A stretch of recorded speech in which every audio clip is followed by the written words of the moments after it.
Welcome back मेरे बच्चों। तो मैं विजीत आनंद आर्म्स एकेडमी की तरफ से आपके सामने फिर से हाजिर हूं और आज हम लोग लेक्चर नंबर 8 में इंट्रोडक्शन टू प्योर रोलिंग करने वाले हैं।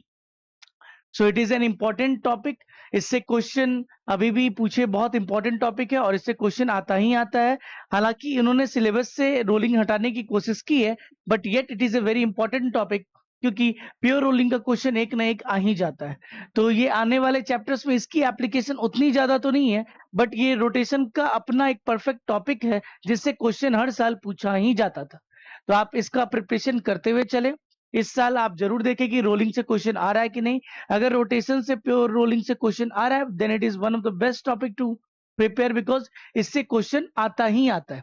अगर रोटेशन से प्योर रोलिंग से क्वेश्चन डाला जा रहा है, then it means that next साल भी वो आएगा ही आएगा। सो हम लोग इसको प्योर रोलिंग को अच्छे से समझते हैं पहले, एंड देखते हैं कि क्या होता है इसमें और कैसे हम लोग चीजें कैलकुलेट करते हैं, समझते हैं। चलिए तो आगे बढ़ते हैं और देखते हैं क्या है। प्योर रोलिंग का सबसे कॉमन एग्जांपल जो आप अपने लाइफ में देखते हैं कि सर ये प्योर रोलिंग हम लोग कहाँ देखते हैं, तो basically rolling is nothing but a combined motion of rotation as well as translation. चीजें एक ही जगह घूमती रहे, then it is pure rotation. चीजें घूमते घूमते घूमते घूमते आगे जा रही है, then it is what means rotation as well as translation। उसमें pure rolling is one of the sub concept जिसमें अगर कोई बॉडी घूमते हुए आगे बढ़ रहा है, देन प्योर रोलिंग हम तभी बोलेंगे। क्या बोल रहा है, ध्यान से देखते हैं कि प्योर रोलिंग कब बोला जाता है, किस कंडीशन को प्योर रोलिंग बोला जाता है। when a body performs translatory motion as well as rotatory motion, so it is very important that what is written in the definition, two things, that translatory motion should be present as well as rotatory motion should also be present combinedly, then it is said to undergo rolling motion। Rolling motion हम तब आराम से बोल सकते हैं जब body घूम भी रहा हो और आगे भी जा रहा हो। जैसे sir wheel of a bicycle और wheel of any vehicles while it is running. If you means put any vehicle on its stand, अगर बाइक और स्कूटर या स्कूटी को आप स्टैंड पे लगा दो, गाड़ी स्टार्ट करके अगर एक्सेलरेट करोगे, उसकी पहिया या उसका व्हील वहीं घूमता रहेगा, it will not go forward, then it is a rotationary motion या रोटेटरी मोशन बोल सकते हैं। बट अगर आप नॉर्मल स्थिति में पुट इट ऑफ स्टैंड, अगर हम उसको रोड पे ले आए, स्टैंड से उतार दे, and then when we accelerate, then the wheel rotate as well as it tries to move ahead because of friction. और रोड के कांटेक्ट में आता है तब वो मूव करने आगे लगता है।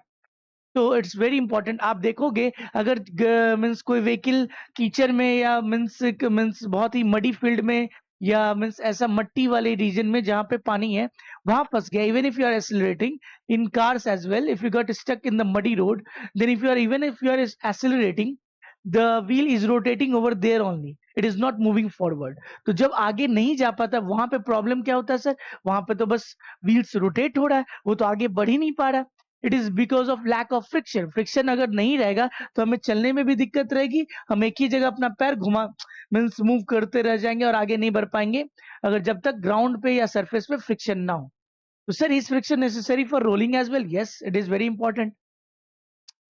तो अगर कोई बॉडी में रोटेटरी मोशन है और ट्रांसलेटरी मोशन है, then it the body is said to be doing rolling. उसको क्या बोलते हैं, रोलिंग बोलते हैं, rolling motion. The velocity of centre of mass represents the linear motion. अगर हम बस सेंटर ऑफ मास को अगर पॉइंट ले लें तो वो लीनियर मोशन के बारे में बताएगा। while angular velocity about the centroidal axis represents the rotatory motion। और angular velocity about the centroidal axis जो सेंटर से पास कर रहा है, वो मुझे angular velocity के बारे में बताएगा। सर तो इस चीज को पढ़ते कैसे, समझते कैसे, तो अलग अलग करके समझते हैं, जिसमें इसमें प्योर ट्रांसलेशन हो रहा है। यानी अगर एक बॉडी है जो आगे जा रहा है, अगर उसका सेंटर मास VCOM या VC से, V ऑफ सेंटर ऑफ मास से जा रहा है, तो उसके हर एक पॉइंट्स VC से जा रहे हैं, हाँ या ना। A body is if a body is set to moving with a velocity of center of mass, then every constituent particles of that body is moving with that same velocity। सारा का सारा पार्टिकल्स आप ले लो, सारे particles के पास एक linear motion होगा और लीनियर मोशन का वेलोसिटी क्या होगा, VC। आप अगर यहां ध्यान दो तो प्योर रोटेशन को हम क्या बोल सकते हैं, ध्यान दो sir. Pure rotation about centre of मास, मतलब तो सेंटर ऑफ मास के अबाउट एक एक्सिस ले लीजिए, बॉडी पूरा रोटेट हो रहा है, then every point is having a velocity R omega. linear velocity r omega or linear velocity r omega, but angular velocity, every point is having angular velocity omega. Yes or no? तो इससे ये body क्या मिलके बना है? इस body घूम भी रहा है, बॉडी आगे भी जा रहा है, then it is said to be rolling motion. So translational motion plus rotational motion gives you rolling motion. हाँ या ना? तो ये प्योर ट्रांसलेशनल मोशन की बात कर रहा है, ये प्योर ट्रांसलेशनल मोशन की बात कर रहा है, ये प्योर रोटेशनल मोशन की बात कर रहा है. जब दोनों मोशन कंबाइंड हो जाए एक बॉडी के अंदर में, तो उस बॉडी को हम लोग रोलिंग मोशन परफॉर्म करता हुआ कह सकते हैं.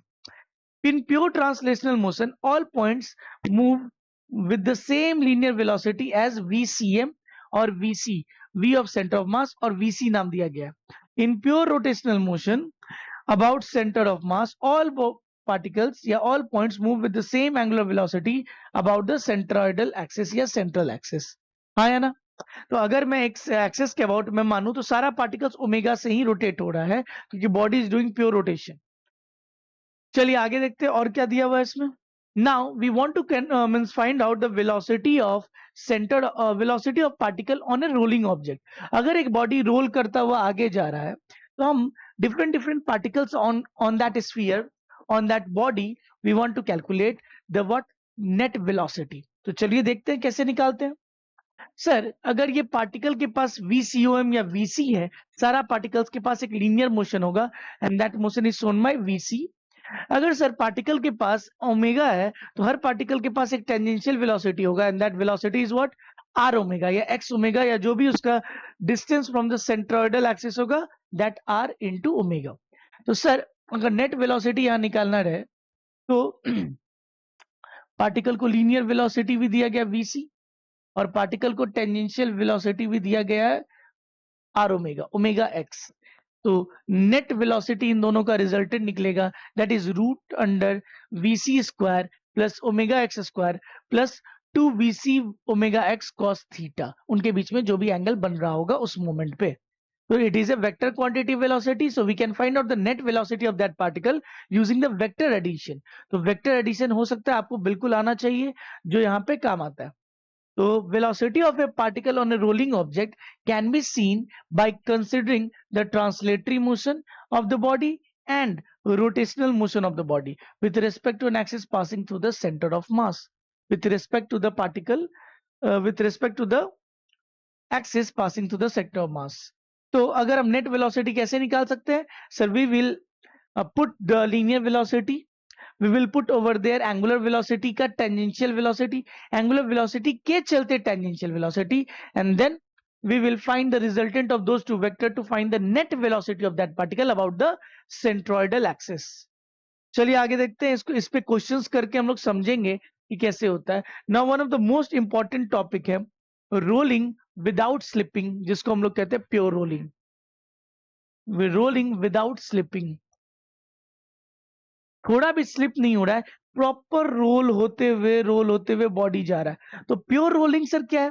प्योर रोलिंग आप अगर टेक्निकल लैंग्वेज में समझिए, तो अगर एक आप व्हील को आप जब रोल ओवर करते हैं, तो वो व्हील आराम से रोटेट होकर आगे जाता है. प्योर रोलिंग हम तब कह सकते हैं जब थोड़ा भी स्लिपिंग ना हो, थोड़ा भी स्लिप ना हो. स्लिप मतलब अगर आप एक चक्का देखेंगे स्लिप होते हुए आगे जाएगा, रोटेट नहीं हो रहा होगा, थोड़ा भी ऐसा नहीं होना चाहिए. इन that case it is called pure rolling. इसकी एक मैथमेटिकल फॉर्मूला आने वाली है. मैथमेटिकल फॉर्मूला हम लोग कैसे निकालेंगे? एक बॉडी के पास VCM भी है, रोटेट भी हो रहा है, तो प्योर रोलिंग कब कहेंगे वो देखते हैं. उसका एक कंडीशन है. उसका कंडीशन क्या है? देखो क्या कहते हैं. सबसे इंपॉर्टेंट बात है फॉर प्योर रोलिंग क्या होता है?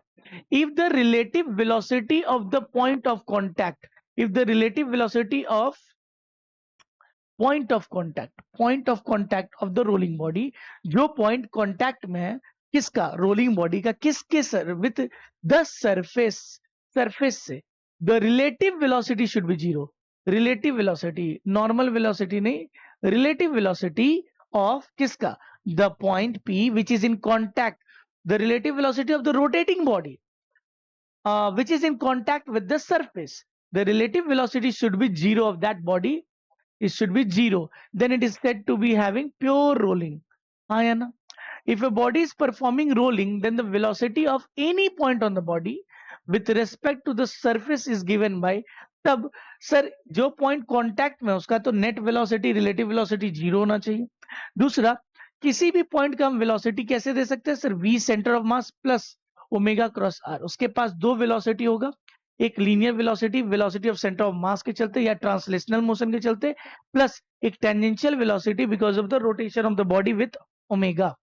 तो सर कौन से पॉइंट का वेलोसिटी जीरो होना चाहिए? तो जो पॉइंट कांटेक्ट में है उसकी वेलोसिटी, यानी अगर हम उसको p से डिनोट करें, उस पॉइंट को हम p से डिनोट करें, उस पॉइंट को अगर हम p से डिनोट करें, तो velocity of p with respect to surface should be equal to 0. Velocity of point p with respect to surface should be 0. ये सबसे इंपॉर्टेंट कंडीशन है for pure rolling. Velocity of point of contact with respect to the surface must be 0. yes or no? yes or no? हाँ या ना sir? तो sir इसकी velocity हम लोग नेट वेलोसिटी कैसे निकालेंगे? तो वो आगे चल के हम लोग देखते हैं। अगर यहाँ पे बोला कि किसी भी पॉइंट का पहले वेलोसिटी निकाल लो, फिर विथ रेस्पेक्ट टू सरफेस निकाल के जीरो चेक करो कि जीरो आ रहा है कि नहीं आ रहा। अगर जीरो आ रहा है then it is performing pure rolling, otherwise it is not performing pure rolling. ये प्योर रोलिंग का कंडीशन है, it is mathematical condition of pure rolling. Pure rolling का ये कंसेप्ट है। चलिए आगे देखते हैं। So what it is saying, now we want to do analysis of different points और हम उनका velocity निकालना चाहते हैं कि उसका net velocity क्या आ रहा है। तो चलिए देखते हैं। सबसे पहले we have taken what? We have taken E, D, C, B, A. How many points are there? A, B, C, D, E. 5 points are there. Now velocity of A क्या हो जाएगा बच्चा मेरे? Velocity of A point पे आप देखोगे sir, I'm drawing the two velocities with orange pen. So one velocity will be VCM के चलते, या जिसको हम लोग VC बोलते हैं, velocity of center of mass। और एक velocity किसके चलते आएगा सर? एक velocity आएगा रोटेशन के चलते। How much? रोटेशन वाले को मैं पिंक से दिखा रहा हूं। सो रोटेशन के चलते सर आर ओमेगा क्या? V is equal to R omega. तो नेट वेलोसिटी क्या हो जाएगा? VCM plus VCM plus R omega, VCM plus R omega. तो VCM plus R omega is equal to VCM plus VCM। Sir how they are writing? VCM को VCM लिखा, but how they are writing this thing as this? VCM is equal to R omega कैसे लिखा? तो आप जरा ध्यान दो, पिछले केस में वेलोसिटी ऑफ पॉइंट हमारा होना चाहिए, तो जरा देखते हैं कैसे। सर बॉडी का ट्रांसलेशनल मोशन है, तो बॉडी के पास ट्रांसलेशनल मोशन है, तो इस बॉडी के पास सामने की तरफ क्या होगा? वेलोसिटी ऑफ c होगा। सिंस इट इज रोटेटिंग, और तो यहाँ पे इधर की तरफ क्या हो जाएगा? वेलोसिटी बैकवर्ड में क्या हो जाएगा सर? R omega. सर ये बोल रहे हैं कि velocity of point p with respect to surface must be 0 implies, sir, what is the net velocity of point p? Vc minus r omega with respect to minus velocity of surface must be equal to 0। Sir यहाँ पे हमारा surface ground है, ground का velocity, तो ground तो चल नहीं रहा है, ग्राउंड तो रुका हुआ है, बट ये पार्टिकल का नेट वेलोसिटी क्या होना चाहिए? 0। तो sir implies Vc minus r omega is equal to 0 implies, बहुत इंपॉर्टेंट कंडीशन आ गया है, Vc is equal to r omega। ये बहुत बड़ा कंडीशन है फॉर प्योर रोलिंग, इस चीज को आप समझिए। यानी प्योर रोलिंग के लिए for ground motion, for ground जब ग्राउंड मूव नहीं कर रहा है, हालांकि sir is it possible that surface will also have some velocity? Yes, means suppose there is a plank on the river and the plank is also moving with some velocity. On that plank you roll a wheel over there, तो plank भी move कर रहा है, wheel भी rotate हो रहा है। In that case velocity of surface will be something that will be the velocity of the plank। वैसा कंडीशन हम लोग आगे देखेंगे, but most of the cases में अगर ग्राउंड है, we can just say for ground, for pure rolling, pure rolling के लिए एक बहुत इंपॉर्टेंट कंडीशन आता है बच्चे, हमेशा ये याद रख लेते प्योर रोलिंग मतलब VC is equal to R omega, but it is not always, it is not always, it is basically for ground, for pure rolling VC is equal to R omega, VC is equal to R omega, हमेशा नहीं, क्योंकि जब अगर मान लीजिए Planck है, कोई surface है जो मूव कर रहा है, ट्रक मूव कर रहा है, ट्रक के पीछे वाले साइड, कैरियर वाले साइड में आप जाके खड़ा होकर रोलिंग कर रहे हो, then in that case truck का जो सरफेस है वो मूव कर रहा है with some velocity, in that case you have to find with respect to the surface of the truck. So moving ahead what we were calculating कि sir हम लोग ए पॉइंट का वेलोसिटी निकाल रहे हैं फॉर प्योर रोलिंग, तो pure rolling के condition में सर आर ओमेगा को इन्होंने VCM रख सकते हैं, बिल्कुल रख सकते हैं, प्योर रोलिंग अगर हो रहा है ग्राउंड पे हो रहा है, ग्राउंड पे हो रहा है, तो नेट वेलोसिटी क्या हो जाएगा सर 2 VCM आ जाएगा, किसका ए का।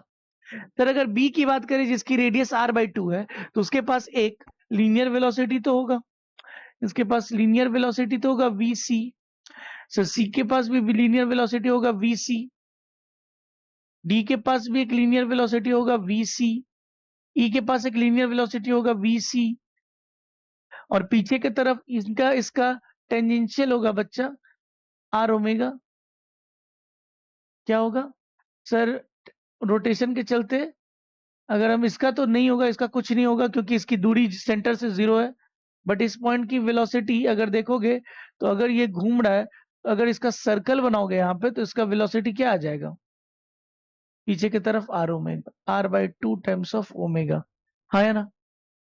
और ये वाला बॉडी का इस पॉइंट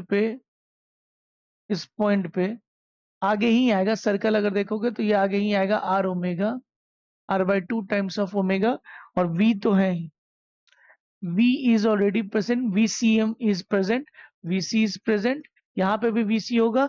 तो अगर VV की बात करें सामने की तरफ VC प्लस सर रोटेशन के चलते R ओमेगा/2, तो सर R ओमेगा का वैल्यू तो VC है, we know for pure rolling, अगर प्योर रोलिंग की बात करें sir pure rolling VCOM is equal to R omega होता है, तो V of centre of mass के बदले R ओमेगा के बदले VCM रख दिया divided by 2, then it is 3/2 VCM, it is almost like 1.5 times of VCOM, आया ना सर। जैसे जैसे पार्टिकल ए पॉइंट से नीचे आया तो वेलोसिटी 1.5 घट गया है। अगर हम सेंटर की बात करें तो उसके पास बस लीनियर वेलोसिटी है, उसके पास रोटेशनल वेलोसिटी नहीं है। सेंटर ऑफ मास एक ऐसा ऑब्जेक्ट है, so they will ask you on a means rolling body which point has only linear velocity, is there any point which has only linear translational velocity not rotational? Yes, center of mass wala point, so it is only having linear because इसकी distance from the center axis 0 है, तो उसके पास rotational motion नहीं होगा, so it is only VCM। ऊपर में 2 VCM, 1.5 VCM, VCM, फिर नीचे में अगेन 3/4 टाइम्स ऑफ VCM। कैसे? तो VCM आगे की तरफ, ये रोटेशन के चलते पीछे की तरफ माइनस हो जाएगा ओमेगा r/4, और इसकी डिस्टेंस r/4 दी हुई है, इसके डिस्टेंस तो r/2 था, ये r/4 हो जाएगा। यहाँ पे मैंने बाय मिस्टेक लिख दिया r/2, मैंने ध्यान नहीं दिया। ये क्या है बच्चा? ये r/4 है, r/4 times of omega. Now VC सामने की तरफ, पीछे r ओमेगा, तो VC minus VC/4 3VC/4 again घट गया। और अगर ई पॉइंट की बात करें तो यहाँ पीछे क्या आएगा? r ओमेगा, जिसके चलते नेट वेलोसिटी क्या आ जाएगा? 0। तो आप अगर ध्यान दोगे तो ये तो कम ही होता जा रहा है। तो 2 VCOM 1.5 1.0 VCOM, फिर 3/4 times of VCOM, and then last में 0। सो कम होता ही चला गया, जैसे जैसे हम नीचे गए वेलोसिटी कम होता जा रहा है, यानी डिफरेंट पॉइंट्स का net velocity on a pure rolling body अलग आता है, और सबसे लास्ट पॉइंट का जो कांटेक्ट में है उसकी वेलोसिटी तो 0 ही आनी है अगर प्योर रोलिंग हो रहा है तो। चलिए आगे, नाउ ध्यान से समझते क्या बोल रहा है यहाँ पे। For contact points on ground, जो भी कॉन्टैक्ट पॉइंट है on ground, for condition for pure rolling, एकदम प्योर रोलिंग का कंडीशन क्या हो जाएगा वो हम लोग ऑलरेडी देख चुके हैं। क्या होता है प्योर रोलिंग का कंडीशन? प्योर रोलिंग का कंडीशन क्या होता है? Case 1, condition for pure rolling में अगर मान लीजिए केस 1 है, case 1 if BC is less than omega R, क्या प्योर रोलिंग होगा? नहीं, उस केस में नहीं होगा।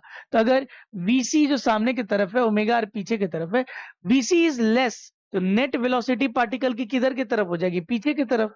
इसका नेट वेलोसिटी तो पीछे की तरफ आएगा, V net, and V net पीछे की तरफ होगा, इसीलिए लिखा हुआ है विल स्लिप बैकवर्ड्स, वो पीछे की तरफ भागेगा, वो पीछे की तरफ जाएगा backwards with respect to the ground. अगर net velocity omega r is greater than VC, then वो बॉडी स्लिप करके पीछे भागेगा। It is called rolling with slipping. उसका स्लिपिंग किधर की तरफ होगा, पीछे की तरफ होगा, क्योंकि net velocity of that point is backward. वो पॉइंट का मींस वेलोसिटी नेट पीछे की तरफ होगा, हालांकि बॉडी आगे ही जा रहा होगा, बट वो पॉइंट पीछे भागना चाहेगा। It is called rolling with slipping. Second case क्या कर रहा है, अगर नेट वेलोसिटी vc अगर बढ़ा है ओमेगा से, तो नेट वेलोसिटी तो आगे की तरफ होगा, देन पॉइंट सी विल, ये पॉइंट जो है ये आगे की तरफ स्लिप करेगा with respect to the ground. ये बॉडी आगे की तरफ, यानी ये स्लिप आगे की तरफ होगा, वो पीछे स्लिप हुआ था, पीछे स्लिप हुआ था, बॉडी घूम के आगे जा रहा था।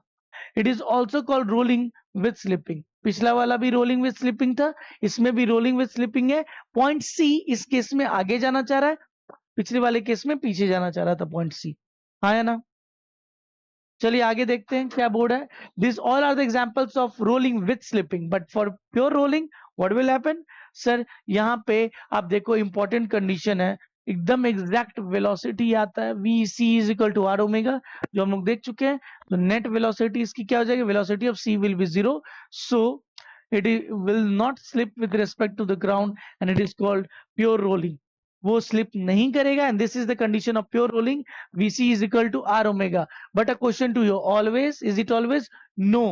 When it is when the surface is ground and it is not moving. अगर ये ऑलवेज हम कभी नहीं बोल सकते, क्योंकि मान लीजिए आपका ग्राउंड का सरफेस ही मूव कर रहा है, सर कर सकता है बिल्कुल। अब प्लैंक इन द रिवर के कंडीशन में, ट्रक, कोई भी सरफेस जो मूव कर रहा है, अगर हम मूव करा रहे हैं उस पर रोलिंग कराना चाह रहे हैं, then it is not always. But अगर ग्राउंड है तो मेजोरिटी ऑफ द टाइम्स हम लोग क्या बोल सकते हैं, vc is equal to R omega, vc is equal to R omega.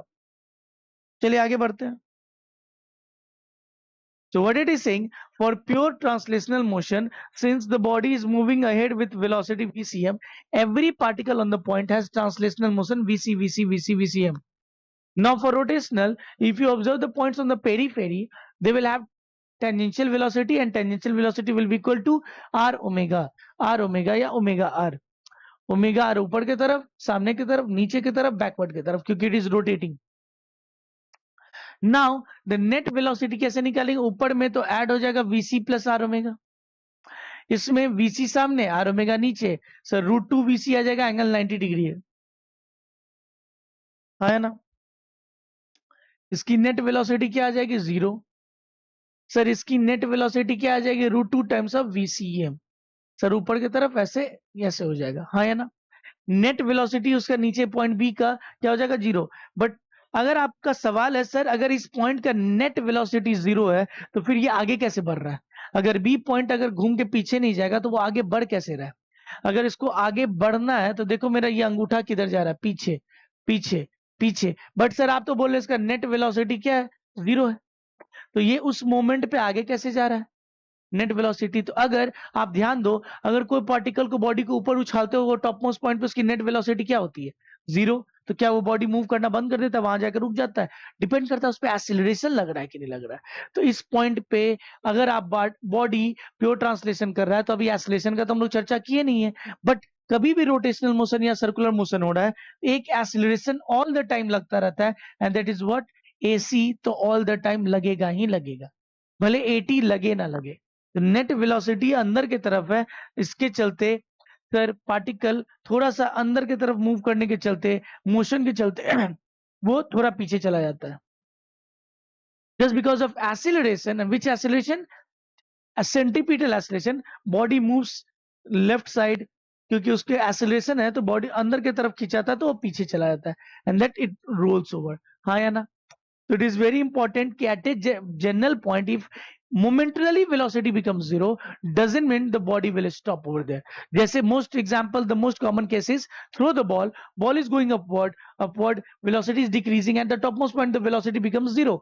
At that moment, does the velocity body stop for a whole period of time? No. Acceleration is acting on that body, and due to that acceleration it rolls backward. वो पीछे घूम जाता है, उस पर friction लग रही होती है, फोर्स पीछे की तरफ, वो body since net velocity is zero, so static friction लग रही होती है, वो कहीं जाना चाहता है पीछे की तरफ, एंड इधर वेलोसिटी तो नेट उस पे एक्सीलरेशन किधर होता है, इस डायरेक्शन में, तो वो बॉडी उस डायरेक्शन में घूम जाता है, हाँ है ना। बट एक मस्ट एक्सीलरेशन कौन सा लग रहा है, एसी, और एक और कौन सा लगता रहता है, फ्रिक्शन।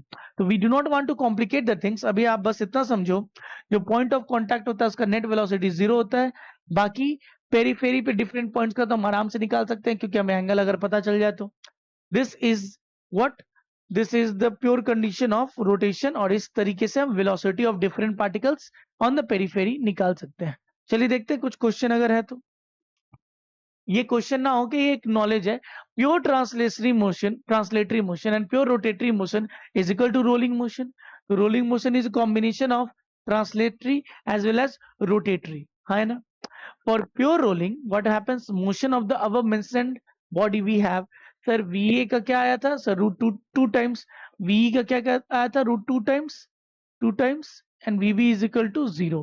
तो जैसे जैसे ऊपर से हम नीचे आते जा रहे हैं, on the points ऊपर से हम नीचे आते जाएंगे, तो अभी हमने पिछले केस में देखा था कि जैसे जैसे हम नीचे आ रहा है वेलोसिटी घटता जाता है, वेलोसिटी घटता जाता है, नेट वेलोसिटी आप देखोगे घटता घटता घटता, पॉइंट ऑफ कांटेक्ट का कितना हो जाता है, zero. V of P is equal to zero. Net point contact वाले पॉइंट का नेट वेलोसिटी क्या हो जाता है, जीरो। घटता घटता घटता घटता घटता कितना हो जाता है, जीरो। चलिए आगे देखते हैं। नाउ सम वैल्यूज ऑफ बहुत इंपॉर्टेंट है क्या, तो ये k square by are square, sir ये क्या है और ये कहां से आ गया, how come this thing has come, k square by are square, इसका मीनिंग क्या है। If you remember radius of gyration, sir radius of gyration अगर आपको याद होगा, रेडियस ऑफ जायरेशन में अगर आप याद करो, I इज इक्वल टू हम लोग एम के स्क्वायर लिखते थे, that k was called radius of gyration. Radius of gyration बहुत इंपॉर्टेंट है, क्योंकि अभी काम आने वाला है ये रेडियस ऑफ जायरेशन। तो sir k square by are square का वैल्यू इसलिए इंपॉर्टेंट है, जब हम लोग आगे काइनेटिक एनर्जी निकालेंगे फॉर डिफरेंट बॉडीज, तो वहां पे हम लोग को इसका बहुत जरूरत पड़ेगा। तो k is the radius of gyration about the axis passing through the center of mass। जब रोटेशनल मोशन कंबाइन रोटेशनल हो रहा है, जिसमें ट्रांसलेशनल भी हो रहा है, रोलिंग रोटेशन भी हो रहा है, उसमें हम लोग जब net kinetic energy of the body निकालेंगे, उसमें ये ratio k square by are square बहुत काम का है। अभी आपको आने वाले स्लाइड्स में पता चलेगा, this is one of the most important, और ये निकालना बहुत इंपॉर्टेंट है, बहुत ईजी भी है। So k square by are square is nothing, finding the ratio of moment means radius of gyration and radius of the body का square. So अगर आप ध्यान दोगे तो कोई भी बॉडी का मोमेंट ऑफ इनर्शिया आप निकाल लो, mr स्क्वायर के अलावा जो कोएफिशिएंट आता है that is the ratio of k square by r square. तो ध्यान देना, mr स्क्वायर के अलावा मेरा एक सिंपल सा ट्रिक है sir, k square by r square का वैल्यू वही होगा, mr मोमेंट ऑफ इनर्शिया में mr स्क्वायर के अलावा जो भी कोएफिशिएंट आता है that is nothing but k square by are square. ये k square by are square है, जब मोमेंट ऑफ इनर्शिया में mr स्क्वायर के अलावा जो भी कोएफिशिएंट आता है that is the ratio of k square by are square. चलिए देखते हैं अपना रिंग एंड हॉलो सिलेंडर। तो रिंग और हॉलो सिलेंडर में moment of inertia mr square होता है, उसके अलावा क्या आ रहा है आपका, तो 1 आ रहा है यहाँ पे, तो k square by are square क्या होगा, 1, हाँ या ना। k square by are square क्या होगा, 1। तो sir k square by are square निकालने का जरूरत क्यों पड़ा, उसका काम है आगे। सर उसकी वैल्यू क्या होगी, तो जनरली कोई भी बॉडी या सिस्टम का आप मोमेंट ऑफ इनर्शिया निकाल लो, उसमें mr स्क्वायर के अलावा जो भी कोएफिशिएंट है that is k square by are square. तो वो k square by are square मतलब निकालने का टेक्निक है। तो सर रिंग हो या हॉलो सिलेंडर हो, सर आपको पता है hollow cylinder is also made from ring only, तो उसका के स्क्वायर बाय आर स्क्वायर का वैल्यू 1। नेक्स्ट सर डिस्क है और सॉलिड सिलेंडर है, तो यू नो कि डिस्क एंड सॉलिड, डिस्क से ही सॉलिड डिस्क का सॉलिड सिलेंडर का एलिमेंट्री पार्टिकल डिस्क है, तो डिस्क का भी मोमेंट ऑफ इनर्शिया और सॉलिड सिलेंडर का मोमेंट ऑफ इनर्शिया सेम होता है। तो sir if you remember what is the moment of inertia of solid cylinder और disc, sir M R square by 2। तो सर उसका यानी इसका जो कोएफिशिएंट है वो 1/2 एम आर स्क्वायर भी हम बोल सकते हैं, and this is nothing but what sir K square by are square, यही है, देखो यहाँ पे आ गया 1/2। सो जस्ट मैं बार बार बोल रहा हूँ, आपको moment of inertia of the system निकालना है। Once you have found out the moment of inertia of the system, then you can simply the coefficient of M R square जो होगा वो हमारा K square by are square का coefficient या value आ जाएगा। सर क्यों काम है, we will see in the next slides. hollow sphere का if you remember 2/3 times of mr square होता है, so this thing is called what, this thing is of our use, that is sir k square by r square। चलिए आगे देखते हैं 2/3। Now solid sphere का sir moment of inertia क्या होता है, सर 2/5 m r square, तो हमारा ये क्या हो जाएगा बच्चा, this is nothing but k square by r square, this is nothing but k square by r square, हाँ या ना। So value of K square by are square is maximum for ring, सबसे ज्यादा किसके लिए, रिंग और हॉलो सिलेंडर के लिए, that is 1, and minimum for solid cylinder that is 0.4। सबसे कम किसके लिए, सॉलिड सिलेंडर के लिए, सबसे ज्यादा किसके लिए, रिंग के लिए। So you need to means you do not need to remember, अगर आपको मोमेंट ऑफ इनर्शिया याद है देन आप आसानी से ये कैलकुलेट कर सकते हो, हाँ या ना। चलिए आगे बढ़ते हैं। Total kinetic energy of A rolling objects, sir जो अगर हम total kinetic energy of rolling objects निकालना चाहते हैं तो फर्स्ट ऑफ ऑल ये चीज हमने समझ रखा है कि एक रोलिंग बॉडी में सर ट्रांसलेशनल मोशन भी है और रोटेशनल मोशन भी है, तो अगर ट्रांसलेशनल और रोटेशनल दोनों है तो सर काइनेटिक एनर्जी भी दोनों के फॉर्म में होगा, बिल्कुल होगा। सो kinetic energy total is translational वाला भी और रोटेशनल वाला भी, हाँ या ना। तो ट्रांसलेशनल वाला कितना हो जाएगा sir, half M we square, और कौन सा लीनियर मोशन का वेलोसिटी वीसी है, तो हाफ एम वीसी स्क्वायर हो जाएगा, हाँ या ना। और sir half I omega square, तो I means moment of inertia of the system about the centre of mass, so half I C omega square. Sir half M we C square को तो ठीक है, हाफ आई, सर आई को हम M के square लिख सकते हैं, yes this is why I was telling, बाद में काम आएगा। आई को एम आर स्क्वायर नहीं लिख सकते बट एम के स्क्वायर लिख सकते हैं, क्यों, हर बॉडी का एम आर स्क्वायर नहीं होता है, बट हर बॉडी का रेडियस ऑफ जायरेशन के टर्म में एम के स्क्वायर जरूर होता है। सर आई हम याद है हम लोग जब moment of radius of gyration निकालते थे तो हम लोग मोमेंट ऑफ इनर्शिया निकाल के एम के स्क्वायर से इक्वेट कर देते थे, तो एम के में सर एम के स्क्वायर तो लिख सकते हैं, यस लिख सकते हैं आईसी को, मोमेंट ऑफ इनर्शिया को इनटू ओमेगा स्क्वायर। अब काम आने वाला है, देखो half M VC square plus half M, sir K square को क्या लिख सकते हैं, मैंने ऊपर में भी आर स्क्वायर मल्टीप्लाई कर दिया, नीचे में भी आर स्क्वायर मल्टीप्लाई कर दिया, multiplying R square in multiplying R square in numerator and denominator, numerator and denominator, denominator, हाँ या ना, multiplying R square in numerator and denominator, okay. So half M we C M square plus half M, sir V K square by are square को रहने दो, are square omega square क्या हो जाएगा, sir V सी लिख सकते हैं, yes क्योंकि फॉर प्योर रोलिंग हम लोग लिख सकते हैं क्या, sir V C is equal to R omega, हम लोग क्या लिख सकते हैं, VC is equal to R omega, तो sir R square omega square is nothing but VC का square, so now half VC common ले लिए, 1 प्लस के square by are square, that is why I was telling you it is one of the most important ratio, that is K square by are square, very important ratio, very important ratio, very important ratio k square by r square, हाँ या ना sir? तो where half mvc square is the kinetic translational motion and half mvc square into k square by r square is rotational. Half mvc square into k square by r square is rotational. अगर उसमें k square by r square multiply हो रहा है तो वो rotational होगा, half M VC square हो रहा है तो वो ट्रांसलेशनल होगा। इंपॉर्टेंट है ये चीज, इट इज वेरी इंपॉर्टेंट। ये वाला चीज बहुत इंपॉर्टेंट है।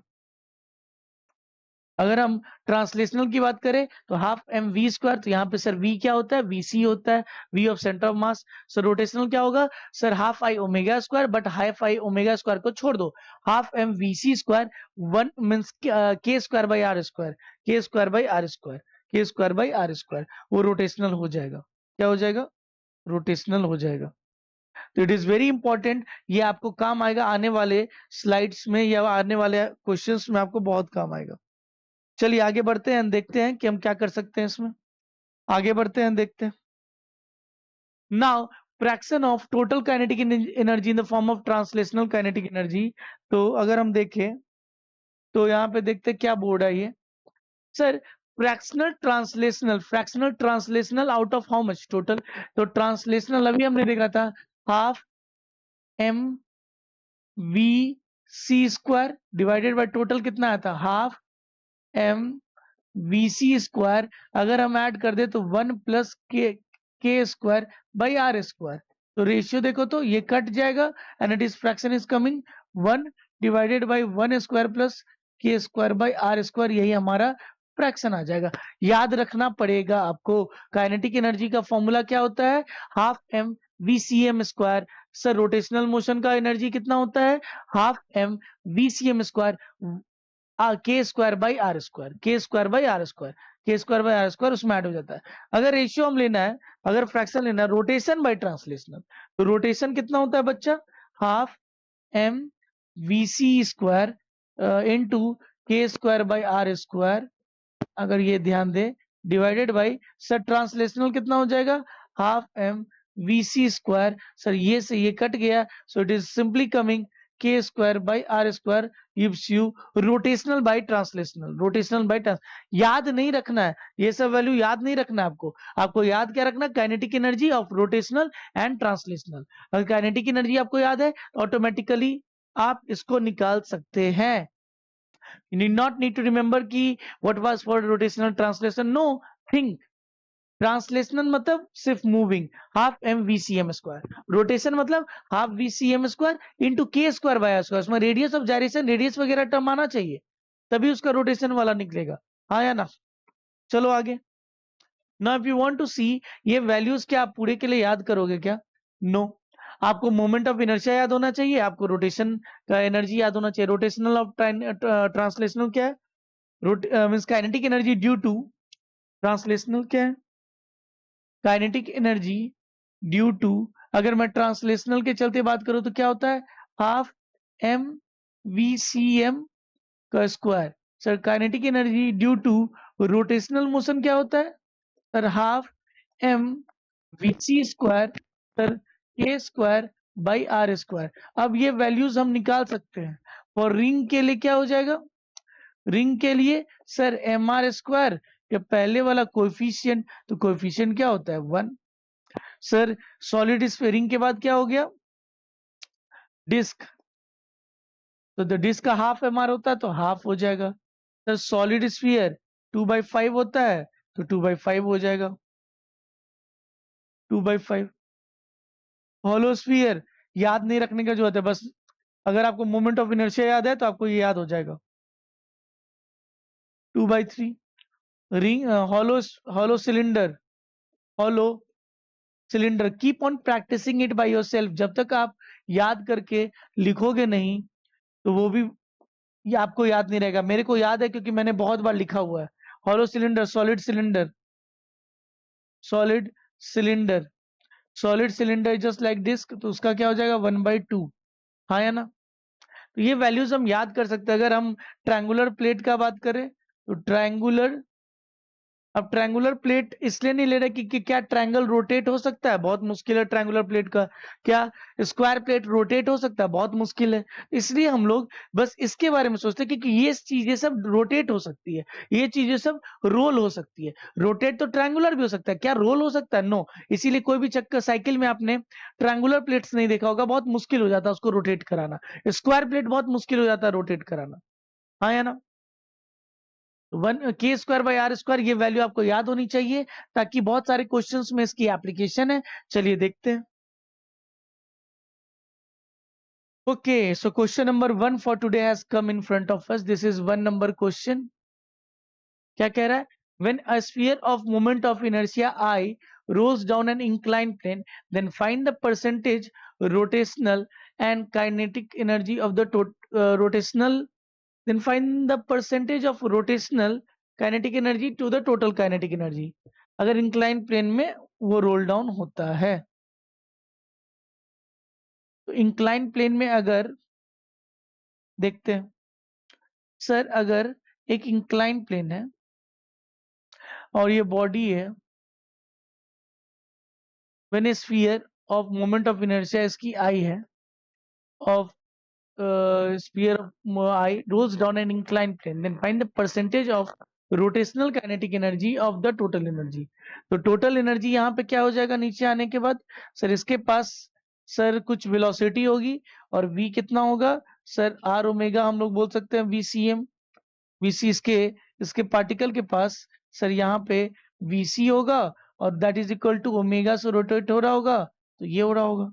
अगर हम लिखना चाहे find the percentage of rotational kinetic energy, तो रोटेशनल काइनेटिक एनर्जी अगर रोटेशन वाला बोले तो half M we C square into K square by are square.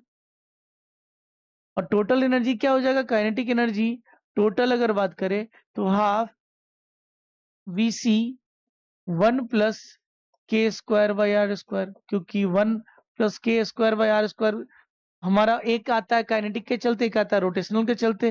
तो अगर हम इसको फ्रैक्शन ये परसेंटेज में कन्वर्ट करना चाहें, kinetic energy rotational by kinetic energy total, यहाँ पे टोटल है सर, क्या हो जाएगा? Sir half M we C square K square by are square divided by half M we C square 1 + K square by are square. यहाँ important था 1 + Q, एक बार translational के चलते, एक बार रोटेशनल के चलते। सर ये पूरा पार्ट कट जाएगा। अगर आप ध्यान देखो sir, K square by are square हमारे सॉलिड स्फीयर के लिए कितना होता है? सॉलिड स्फीयर अगर आप ध्यान दोगे तो सॉलिड स्फीयर के लिए होता है 2/5। So k square by r square is 2/5 divided by 1 + 2/5. So how much it is? So 2/5 divided by 5 + 1, 5 + 5 + 2.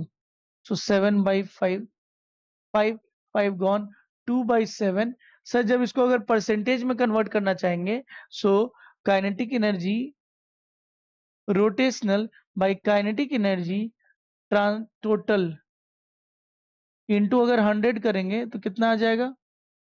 Sir 2/7 times into 100 कितना हो जाएगा? 200/7,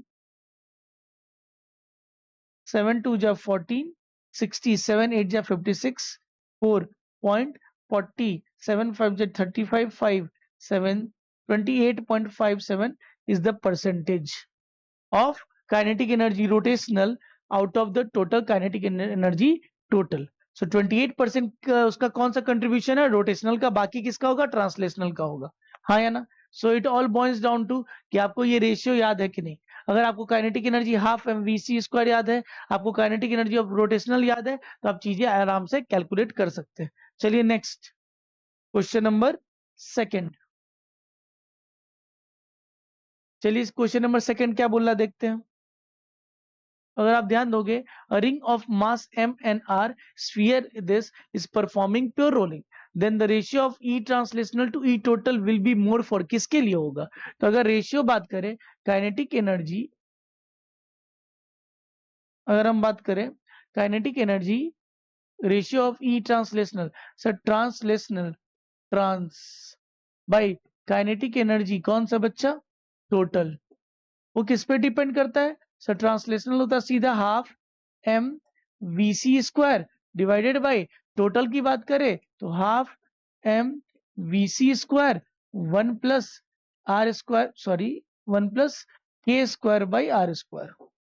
तो अगर आप ध्यान दोगे तो ये तो कट जाएगा, इट इज 1 बाई 1 प्लस के स्क्वायर बाई आर स्क्वायर। जिसका के स्क्वायर बाई आर स्क्वायर ज्यादा होगा उसकी रेशियो कम होगी, क्योंकि जैसा डिनोमिनेटर बढ़ा तो रेशियो क्या हो जाएगा? उसके लिए कम। तो रेशियो किसके लिए कम होगा? For the body if K square by are square is greater, high implies ratio is smaller, ratio is smaller implies, आप चेक कर लो फॉर किसके किसके लिए बच्चा? Ring and sphere. स्फीयर के रिंग के लिए कितना होता है? के स्क्वायर। रिंग के लिए K square by are square का रेशियो कितना होता है? Sir 1 half M 1 M R square 1 होता है। सर स्फीयर के लिए कितना होता है? सर स्फीयर के लिए K square by are square, solid sphere की बात करें तो 2/4 होता है, that is 0.4। Therefore ratio of, जिसका ज्यादा उसका कम, ज्यादा किसका? रिंग। तो रिंग का ratio is smaller than sphere का रेशियो। हाँ या ना? हम आसानी से निकाल सकते हैं, कुछ भी हम याद नहीं करके चल रहे, बस ये चीज जान रहे हैं translational half M we square होता है, that is half M we C M square, और रोटेशनल क्या होता है? Half V C M into K square by are square. Total क्या हो जाएगा? हाफ वी सी एम ब्रैकेट 1 प्लस के स्क्वायर बाई आर स्क्वायर। वही चीज यूज करके हम इसको कैलकुलेट कर रहे हैं। चलिए आगे देखते हैं question number 3। If rotational kinetic energy is 50% of the total kinetic energy, then body कौन सा है? ये कौन सी बॉडी है? रिंग है, हॉलो स्फीयर है, सॉलिड स्फीयर है? चेक कर लेते हैं। इफ रोटेशनल काइनेटिक एनर्जी, तो काइनेटिक एनर्जी कौन सी वाली? Rotational divided by kinetic energy total into 100 is equal to what? 50%। तो basically kinetic energy rotational by kinetic energy total is equal to 1/2 implies rotational by kinetic is rotational क्या होता है? Half M we C rotational V C square into K square by are square divided by half M we C square 1 plus के square by are square. ये ratio कितना आ रहा है बच्चा? 1/2 आ रहा है। सर ये तो कट जाएगा, so k square by r square is 2 times of k square is equal to 1 plus k square by r square। अगर इसको माइनस करेंगे तो k square by r square is coming as 1। Sir 1 किसके लिए होता है? तो 1 हम लोग अभी पढ़े थे कि किसका कोएफिशिएंट 1 होता है? mr स्क्वायर का। mr स्क्वायर किसके लिए होगा? So it is either ring or sphere, sorry it is either ring or hollow cylinder, hollow cylinder, hollow cylinder. It is either for ring or hollow cylinder. चाहे ये ring होगा या hollow cylinder होगा, दोनों में से कोई एक होगा। एग्जैक्ट नहीं बता सकते क्योंकि दोनों का K square by are square का वैल्यू 1 आता है। हाँ या ना? I hope you are getting it all the concepts. अगर मुझे ट्रांसलेशनल और रोटेशनल काइनेटिक एनर्जी याद है, चीजें हम निकाल सकते हैं, कैलकुलेट कर सकते हैं, कोई बहुत बड़ा बात नहीं है। Okay, now work energy theorem जरा देखते हैं क्या बोर्ड है। वर्क एनर्जी थ्योरम एप्लीकेशन क्या हो रहा है?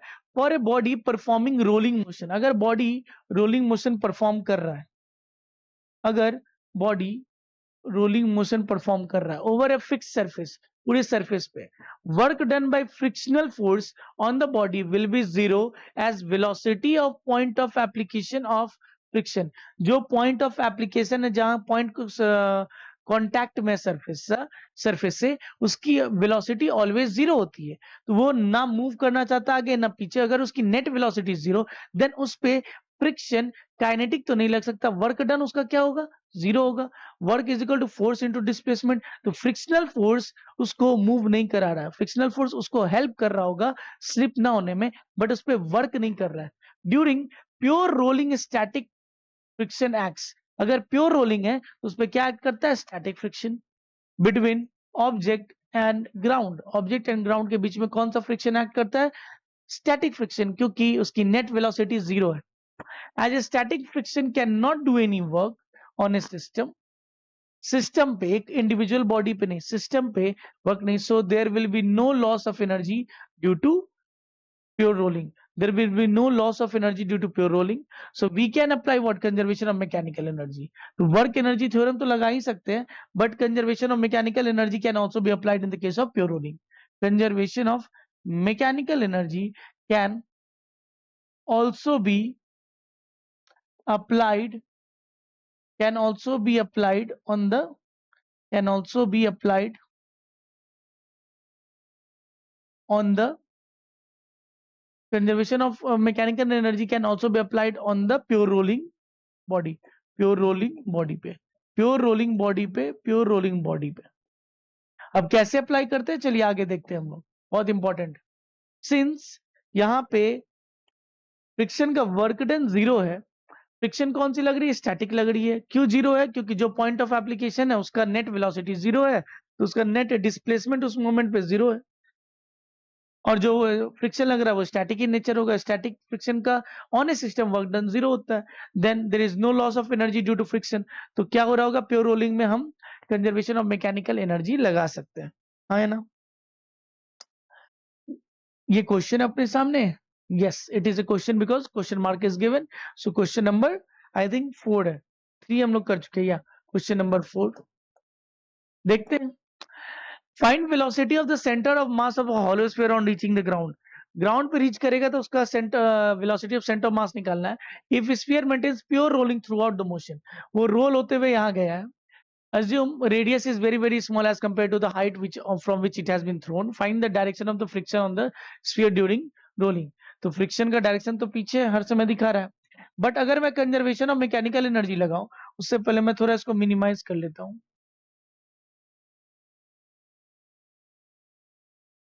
तो अगर मैं कंजर्वेशन ऑफ मैकेनिकल एनर्जी लगाऊं, प्योर रोलिंग का केस है, तो सर अगर मैं अपना, ये मेरा लेवल है, ये रेफरेंस लाइन है, क्या लिख सकते हैं बच्चा, conservation of mechanical energy. Sir एक लेवल ए ये है, एक लेवल बी ये है, sir between which I am applying A and B, दो लेवल्स के बीच में मैं कंजर्वेशन ऑफ मैकेनिकल एनर्जी लगा रहा हूं, एक ये लेवल पे, एक ये लेवल पे, जब बॉडी स्टार्ट हुआ और जब बॉडी रोल होकर नीचे आ गया है। तो sir U A plus kinetic energy A, कौन कौन सा वाला we have to write, is equal to, since body is rolling तो बॉडी के पास ट्रांसलेशनल भी होगा, बॉडी के पास रोटेशनल भी होगा। So U B plus kinetic energy कौन कौन सी होगी, दोनों होगी, rotational as well as translational. So what is the potential energy at point A, point A नहीं सॉरी, किसके पहले कहा था, बी था, U B plus kinetic energy B is equal to, बाद में ए पे पहुंचा है, चलिए लिखते हैं। पोटेंशियल एनर्जी एट बी क्या हो जाएगा बच्चा, M G H, whatever the height of it, height हमने रेडियस से बहुत ज्यादा तो एच, प्लस अदरवाइज हम लोग को लिखना पड़ता रेडियस हाइट, और यहाँ पे पोटेंशियल एनर्जी एच आर के बराबर लिखना पड़ता, but radius is very small, plus initial kinetic energy, body को जस्ट छोड़ा गया है, इनिशियल वेलोसिटी जीरो हो जाएगा, is equal to, sir initial potential energy कितनी हो जाएगी, जब सॉरी फाइनली ए पे आ गया तो sir zero, but kinetic energy दो होगा, क्योंकि बॉडी के पास क्या होगा, बॉडी के पास एक वीसीएम भी है, एक रोटेट करने वाला ओमेगा भी है, एक रोटेट करने वाला ओमेगा भी है, वीसीएम भी है, क्या लिखे बोलो, half M we C M square, total kinetic energy 1 plus के square by are square, total kinetic energy तो यही होता है। Now since it is a hollow sphere तो हम लोग के स्क्वायर बाय लिख सकते हैं, बट यहाँ से मास तो चला जाएगा, एंड हमें निकालना क्या था बच्चा, हमें निकालना था find the direction of friction if sphere find the velocity, तो v निकालना है। तो क्या हो जाएगा sir, v square 1 plus k square by r square for hollow क्या हो जाएगा, hollow sphere is similar to 2/3 is equal to, अगर हम देखें तो 2 इंटू जी इंटू एच हो जाएगा। So V C square is equal to something like 3 + 2 5/3, so 2gh divided by 5/3, it becomes 6gh/5। so vc क्या आ जाएगा, यहां से vc आ जाएगा √6gh/5 इज द आंसर।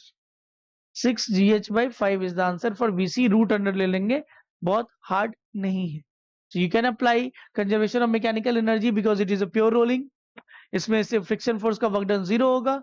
हम लोगों ने ये 2 लेवल ले लिए, ये ग्राउंड लेवल, ये जहां पे इनिशियली था, बॉडी के पास शुरुआत में पोटेंशियल एनर्जी था, रोल होते हुए आया, रोल होते होते यहाँ पहुंचता जहां पे उसके पास काइनेटिक VCUM भी है और रोटेशनल एनर्जी भी है। हाँ या ना? चलिए आगे बढ़ते हैं।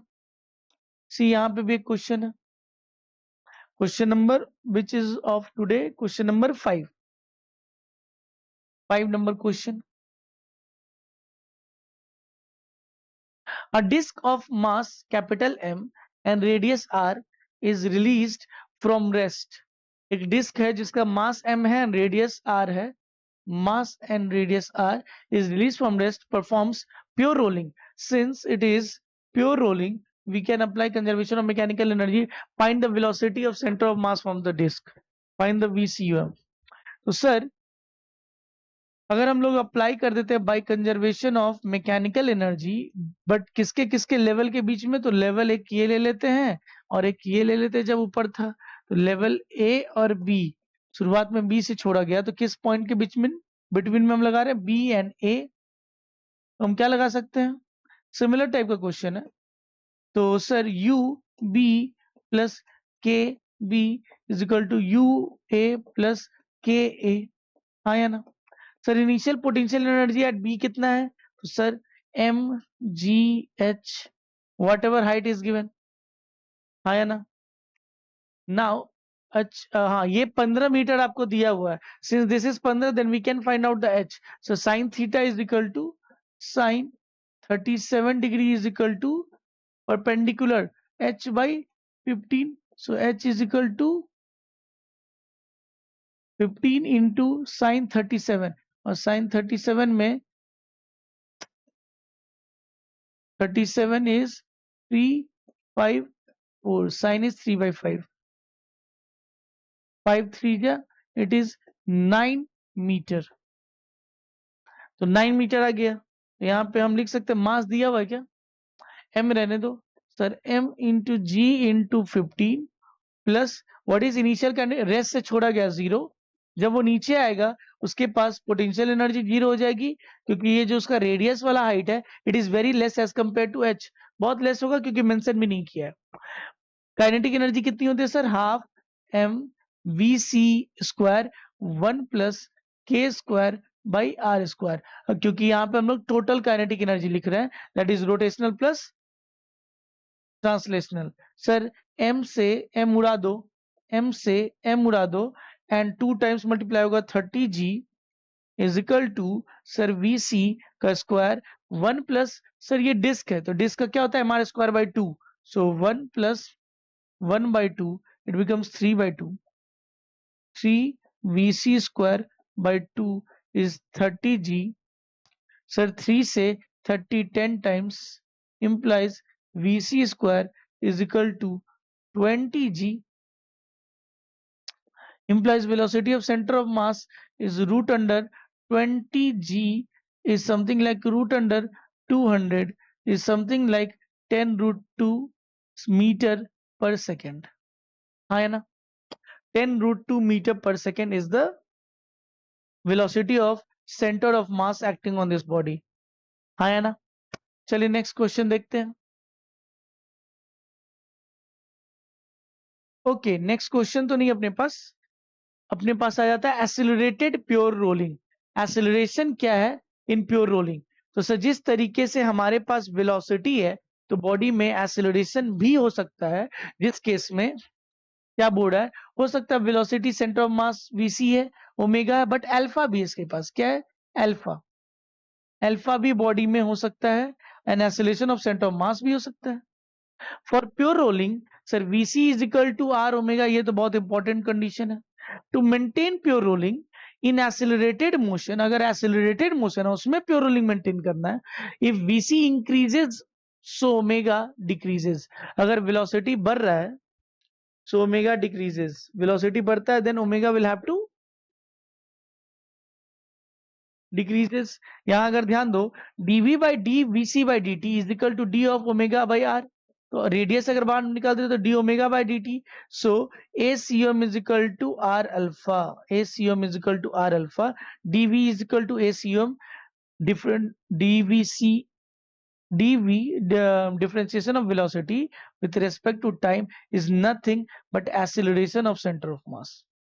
अगर मुझे प्योर रोलिंग मेंटेन करना है तो यहाँ पे ध्यान दीजिए सर, अगर सिंस वीसी इज इंक्रीजिंग, तो वीसी अगर बढ़ रहा है तो रेडियस तो फिक्स है, ओमेगा को भी बढ़ना होगा, डिक्रीजेस नहीं, ओमेगा को बढ़ना होगा, will have to increase, will have to increase, बढ़ना पड़ेगा अगर प्योर रोलिंग मेंटेन करना है तो सर ओमेगा कैसे बढ़ सकता है, अल्फा होगा तब, तो अल्फा होगा sir, where alpha is angular acceleration of centre of mass. So अगर हमको प्योर रोलिंग लिखना है इन एक्सेलरेशन में तो कुछ नहीं होगा, जैसे V C O M is equal to R omega हुआ करता था, उसी तरीके से acceleration of centre of mass is equal to are alpha हुआ करेगा। कोई नया ज्यादा बड़ा कंडीशन नहीं है, it has to be A C M is equal to are alpha in accelerated pure rolling. वो पहला वाला नॉर्मल प्योर रोलिंग था जिसमें सिर्फ सेंट्रीपिटल एसिलेशन था, टेंजेंशियल एसिलेशन या एंगुलर एसिलेशन नहीं था। एंगुलर एसिलेशन क्या होता है, अल्फा, एसीएम क्या हो जाएगा sir, R alpha, ACM is equal to are alpha. चलिए आगे देखते हैं, जैसे क्या बोल रहा है ध्यान से देखते हैं। अगर मेरे पास एक बॉडी है जिसके पास एसीओएम है और eighty is given like this, तो एसीएम इस पार्टिकल पी का सर क्या हो जाएगा, सामने की तरफ एसीएम, और एंगुलर एसिलेशन के चलते एक टेंजेंशियल एसिलेशन आएगा। हम लोग ये जानते हैं sir AT is equal to what, AT is equal to are alpha होता है। We can find out the tangential acceleration due to angular acceleration. किसी बॉडी पे अगर रोटेट हो रहा है तो डिफरेंट डिफरेंट पॉइंट का टेंजेंशियल एसिलेशन अलग होगा, क्योंकि उनका रेडियस फ्रॉम द सेंटर अलग होता है। और व्हाट इज अल्फा, अल्फा मतलब एक बॉडी अगर रोटेट हो रहा है विद सम एसिलरेशन, बढ़ता जा रहा है बढ़ता जा रहा है, जैसे पहले बढ़ता ही जा रहा है, omega is increasing, then in that case body has angular acceleration alpha, और उस केस में डिफरेंट डिफरेंट पॉइंट का किसी मोमेंट पे ए टेंजेंशियल अलग अलग होगा। व्हाट इज एसीओएम, एसीओएम क्या है सर, एसीओएम इज द बॉडी सामने की तरफ एक्सेलरेट बहुत तेजी से करता जा रहा है, समझ में आ रहा है। चलिए तो ये रोटेशन मींस ट्रांसलेशनल मोशन का एक्सेलरेशन है। नेक्स्ट क्या बोल रहा है, so a net of any particle is due to translational plus, जैसे वी नेट निकाल लेते हैं हम लोग, उसी तरीके से ए नेट निकाल सकते हैं ट्रांसलेशनल प्लस रोटेशनल से। So a net of any particle is equal to a of the centre of mass plus a centripetal भी निकालना पड़ेगा, क्योंकि सेंट्रीपिटल में एक्सेलरेशन तो होगा ही होगा पार्टिकल के पास अगर बॉडी रोटेट हो रहा है, प्लस ए टेंजेंशियल भी निकालना पड़ेगा। So a centripetal plus a tangential and a centripetal. तो ए सेंटर ऑफ मास निकालना है, ए सेंटर ऑफ मास तो हमें पता होना चाहिए, और अगर बॉडी में घूम रहा है तो उसके पास टेंजेंशियल एसिलेशन और सेंट्रीपिटल एसिलेशन दोनों होगा। If the surface is also moving, अगर सरफेस जब मूव करता है, तो मैंने पहले भी बोला आपको कि मान लीजिए किसी प्लैंक के कंडीशन में सर वेलोसिटी ऑफ पॉइंट ए जो होगा, यहाँ पे पॉइंट ए का अगर सरफेस भी मूव कर रहा है, then with respect to surface must be zero, implies what, अगर ये पार्टिकल सिर्फ ओमेगा दिया हुआ वी दिया हुआ तो क्या हो जाएगा, अगर आप ध्यान दोगे तो यहाँ पे वीसी और आर ओमेगा, तो हम लोग बोल सकते हैं VC net velocity of A क्या हो जाएगा, VC minus R omega minus velocity of surface is equal to zero.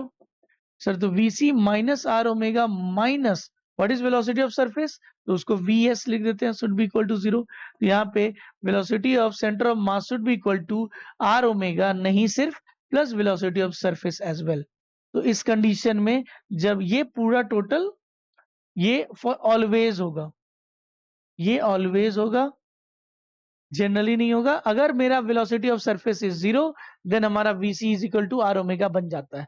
So this is the case which I was talking earlier, कि अगर प्लैंक पानी पर रखा हुआ और वो मूव कर रहा है, अगर एक बॉडी रोटेट हो रहा है और एसिलेशन है, उसके पास एसेंट्रीमीटल ट्रांसलेशनल एसिलेशन भी है, तो ए सेंटर ऑफ मास होगा, प्लस रोटेशन के चलते एसेंट्रीपिटल होगा, and since it has to maintain that pure rolling, it has to have angular acylation as well, तो उसके पास एक टेंजेंशियल एसिलेशन at भी होगा। In this way we can calculate the net acylation of this point P। थोड़ा tough हो जाता है, but निकालने के लिए सर तीनों चीज निकालना पड़ेगा, ACOM, ए टेंजेंशियल, AC। अब ध्यान दीजिए, और प्योर रोलिंग तो अभी हमने बता दिया था कि ये प्रॉपर होता है that VC is equal to r omega plus V surface. ऐसे मत रटिए, सीधे याद है कि VCOM is equal to r omega तो होता ही था, प्लस सरफेस भी होता है, surface. Majority of the times surface का वेलोसिटी कितना हो जाता है, 0 हो जाता है।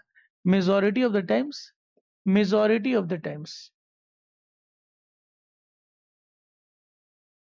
Majority of times velocity of surface कितना हो जाता है, 0 हो जाता है, हाँ या ना। चलिए आगे देखते हैं क्या दिया हुआ है। Sir a tangential of point a tangential of point A with should be equal to a tangential a at tangential at point B, तभी रोलिंग होगा, pure rolling. A centre of mass, a centre of mass minus alpha r, a centre, a COM minus r alpha should be equal to a acceleration of the plank. ये भी हम लिख सकते हैं sir, acceleration of the Planck, basically what we are trying to say, a center of mass should be equal to r alpha plus what, plus a of the plank or a of the surface। दोनों को तो match करना ही चाहिए, तभी pure rolling का condition होगा। Pure rolling का condition है, प्योर रोलिंग का कॉन्सेप्ट है, आया ना। This is the concept of pure rolling. चलिए आगे देखते हैं। इफ, हाँ, अगर ये क्वेश्चन अपने पास, ये क्वेश्चन कौन सा है, क्वेश्चन नंबर 6, क्या बोर्ड है, अगर if rolling occurs find the relation between alpha and A. Sir alpha और ए के बीच में क्या रिलेशन होगा अगर रोलिंग हो रहा है, तो sir a is equal to, हम लोग बोल सकते हैं r alpha, it must be, a should be equal to are alpha, why, because here the particle का कौन सा वेलोसिटी होगा, सर एक पीछे की तरफ आर अल्फा उसका एक्सेलरेशन होगा, और सामने की तरफ उसका एक्सेलरेशन होगा ए। So A should be equal to R alpha, means because acceleration of the point of contact with respect to surface is always, acceleration of P with respect to surface must be equal to 0 for pure rolling, for pure rolling, yes or no, या चलिए आगे देखते क्या दिया हुआ है। Now बहुत important है, क्या है, rolling motion on an incline plane. अगर कोई बॉडी रोल कर रहा है इंक्लाइन प्लेन पे, तो आपको देखना पड़ेगा when a body of mass m and radius r is rolling down an incline plane at an angle theta, incline plane का एंगल कितना है, थीटा है, with the horizontal, the body rolls without slipping, body slip नहीं कर रहा और pure rolling कर रहा है, स्लिपिंग ना करके प्योर रोलिंग कर रहा है। In that case, the center of the mass of the body moves in a straight line, center of mass तो मूव करेगा स्ट्रेट लाइन पे। एक्सटर्नल फोर्सेस कौन कौन से लग रहे हैं, चलिए देख लेते हैं। सर एक तो इसका mg लग रहा होगा, mg का दो component, mg sin theta and mg cos theta, ये हमने देख लिया है। फ्रिक्शन भी लग रहा होगा, फ्रिक्शन तो लगेगा, फ्रिक्शन, और एक नॉर्मल लग रहा होगा, यही लग रहा होगा तीन, एक नॉर्मल, एक फ्रिक्शन, एक mg। अगर मैं इसको डिफरेंट कलर से दिखाऊं, क्योंकि बॉडी रेड कलर से है, ये तीन फोर्सेस लग रहे होंगे। सर बट और भी mg cos थीटा, तो mg का component mg cos theta mg sin theta original force नहीं है, या तो आप mg हटा के mg cos थीटा और mg sin थीटा दिखा दो, तो 3 forces are acting, what, normal, friction and mg। आया ना? क्या बोल रहा है? Weight of the body are which are the forces, so weight of the body vertically downward, ये देख चुका हूं। द नॉर्मल रिएक्शन फोर्स जो लग रहा है, the frictional force acting upward, ये ऊपर की तरफ लग रहा है, and parallel to the incline plane. For linear motion, अगर बॉडी को लीनियर मोशन हो रहा है तो कैसे हो रहा है, अगर ध्यान दोगे तो नीचे की तरफ लीनियर मोशन मतलब mg sin theta minus friction, mg sin theta minus friction is equal to mass into acceleration of center of mass. And for angular momentum, we have to find the torque. Angular motion, torque is equal to I alpha. Torque किसका है? Torque तो एक ही force का पास कर रहा about center of mass. Centre of मास से normal pass कर रहा है तो उसका टॉर्क जीरो, सेंटर ऑफ मास से mg पास कर रहा है उसका टॉर्क जीरो, सेंटर ऑफ मास से मेरा फ्रिक्शन पास नहीं कर रहा है उसका टॉर्क होगा F क्रॉस R। F इधर है और R इधर है, तो R cross F, R cross F, तो ये बाहर की तरफ मोड़ते हुए ले जाएगा बॉडी को। तो sir torque is equal to F into R is equal to I alpha. For pure rolling का कंडीशन अगर होना है then ACM should be is equal to R omega, R alpha. तो सर mg sin थीटा अगर इसको use करें, minus F की value क्या हो जाएगी, I alpha upon minus friction is equal to m, a centre of mass क्या आ जाएगा, alpha R divided alpha R, mass into alpha into R. Alpha into R means alpha यहां से निकाल लो, alpha is equal to friction into R by I, इसको R से multiply करेंगे तो F R square by R हो जाएगा। Now is equal to sir क्या हो जाएगा, m into F R square by I को क्या लिख दिया गया, एम के स्क्वायर, है ना। Mass into F R square by I को एम के स्क्वायर, m से m कट जाएगा, so friction is coming what, तो फ्रिक्शन इज कमिंग, बताइए क्या हो जाएगा, m से m कट जाएगा, और एफ आर फ्रिक्शन क्या हो जाएगा, M G sine theta upon 1/r square plus के स्क्वायर, तो R square by K square हम आराम से बोल सकते हैं। Friction is equal to mass into friction की value mg sin theta upon 1 plus R square by K square हो जाएगा, हाँ या ना। Okay, so now friction should always be less than what, friction should always be less than maximum value of friction, f r limiting. तो friction क्या है, friction should be less than equal to f r limiting की value क्या होती है sir, हमेशा mu N होती है। तो यहाँ पे नॉर्मल किसके बराबर है, mu m g cos theta के। यहां से फ्रिक्शन की वैल्यू लाई गई है और यहां से फ्रिक्शन की वैल्यू लाके दोनों को डिवाइड करके इक्वेशन लाया गया है, that is mg sin theta upon 1 plus R square by K square. उसके बाद से सर हम ये लिख सकते हैं दैट इज फ्रिक्शन की वैल्यू कितनी है, mg sin theta upon 1 plus R square by K square should be less than mu mg cos theta. तो सर mg घट जाएगा, तो बेसिकली tan थीटा या म्यू हम बोल सकते हैं, म्यू जो होना चाहिए वो ग्रेटर देन होना चाहिए आर अपना tan theta 1 plus r square by k square.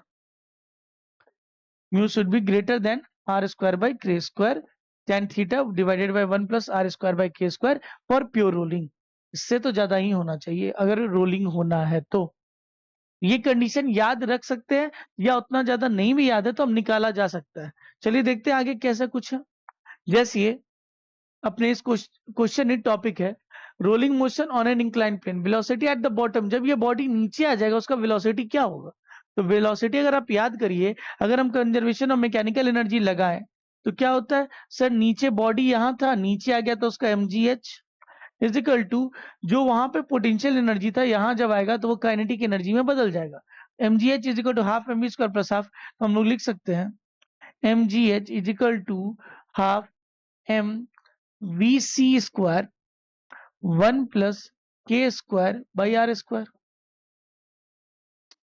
मास हट गया, आपको वेलोसिटी लाना था, तो वेलोसिटी क्या हो जाएगा सर 2gh बाई 1 प्लस के स्क्वायर बाई आर स्क्वायर। पहले क्या आता था वेलोसिटी, √2gh आती थी वेलोसिटी, अब क्या आ रही है √2gh प्लस 1 प्लस के स्क्वायर बाई आर स्क्वायर। ये बहुत इंपॉर्टेंट है। वेलोसिटी अब आपका क्या आता है, रूट अंडर 2gh 1 प्लस के स्क्वायर बाई आर स्क्वायर। और 2gh अगर मेरा इंक्लाइन प्लेन है तो मुझे अगर हाइट ना पता हो के ये अगर डिस्टेंस पता है s, तो हम s के टर्म्स में भी लिख सकते हैं 2g s sin theta. So this is basically if you see h का सामने वाला क्या हो जाएगा sin थीटा, h के नीचे वाला क्या हो जाएगा h cos थीटा। या आप ध्यान दो तो s ये है, ये लेंथ है, तो सामने h क्या हो जाता है s sin थीटा हो जाता है। h की वैल्यू को s sin थीटा लिख सकते हैं और बेस की वैल्यू को s cos थीटा लिख सकते हैं। उसका कंपोनेंट इधर s cos थीटा और उसका कंपोनेंट सामने वाला h sin थीटा। h को हम लोग लिख सकते हैं s sin थीटा। अगर आपको हाइट ना देखे, अगर ये लेंथ दिया हुआ है तो हम डाल सकते हैं वैल्यू। व्हेन बॉडी स्लाइड्स, तो स्लाइड करेगा तो k square by are square, moment of inertia उसका कुछ होगा ही नहीं अगर बॉडी स्लाइड कर रहा है, रोटेट नहीं कर रहा है, तो उसमें के स्क्वायर का वैल्यू 0 हो जाएगा। तो ये वैल्यू 0 हो जाएगा तो रूट अंडर 2gh ही आता है, that is 2gs sine theta. h का वैल्यू क्या हो जाएगा s साइन थीटा। तो 2gh और 2gs साइन थीटा। तो आप ये याद रखिए, velocity of sliding we already know, sliding की वेलोसिटी कितनी होती है, सो रूट अंडर 2gh।